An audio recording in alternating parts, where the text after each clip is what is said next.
Okay, now you mentioned a giant, Dr. Africa. I'm a world traveler. I've been to 70 countries, so we got people tuning in from all over the world. And they may or may not be familiar with him, but he's a very, very influential person in our community.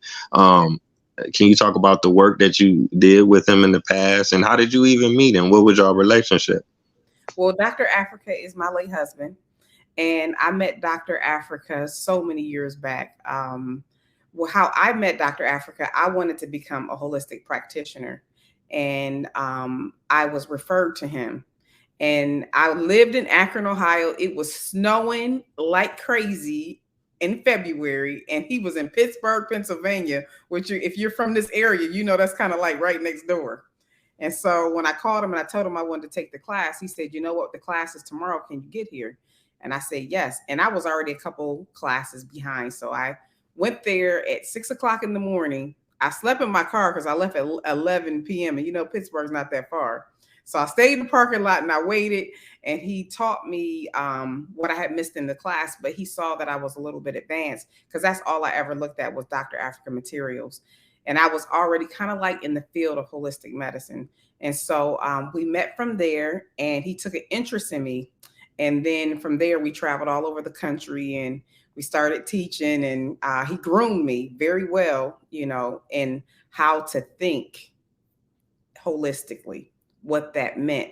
And it was without judgment because I had permed hair, you know. And for those of you who don't understand about hair, when you put chemicals in your hair, it goes into your bloodstream. We're doing all these things that hurt us, but we really don't know. We're just trying to be cute.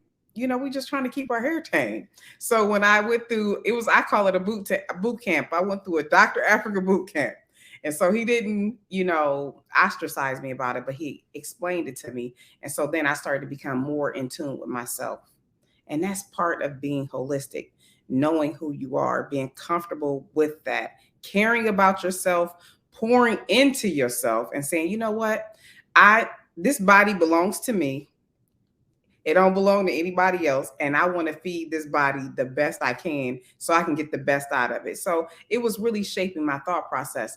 Dr. Africa was a genius. He wrote 9 different books. He's traveled all over the country. He is the foremost in African holistic health. He was a scientist. He was a father. He was a brother, you know. He was a son. He was down to earth, funny, but compassionate about what he was talking about. He lived the way he spoke. And he left us a canonized amount of information so that we could be free as a people. We could think freely and we could have good guidance. So he even has a course called the Dr. Africa Method, where you can learn how to take care of yourself, how to take care of other people. You can, you know, he wants us to just be in touch with our culture because we're not like everybody else, you know. So that's a little bit about myself and Dr. Africa. Oh, okay. Thank you so much for continuing to keep that legacy alive because, like you say, you left so much work behind. So I guess I want to kind of ask you about that. I was going to the website. If you could talk a little bit about some of the services that you offer, consultations, coachings, readings. What are all these things, you know, for a person who, like I say, is maybe at the beginner level? Okay, so we have an option in this world of how we want to actually look at our health. And we've been taught that, you know, the doctor has to be the one, the MD, the white coat, the allopathic medicine. My name is Dr. Melanie Stevenson, but I am not a medical doctor. I'm not an MD.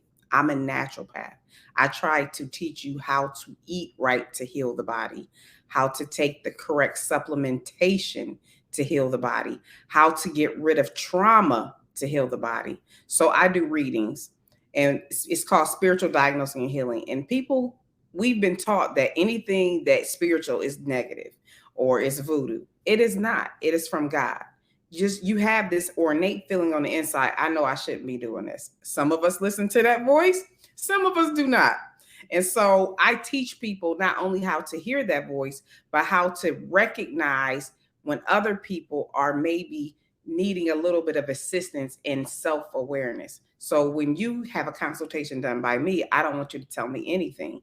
I want to hear your voice, because in your voice, you have those spirit witnesses to how you're really feeling.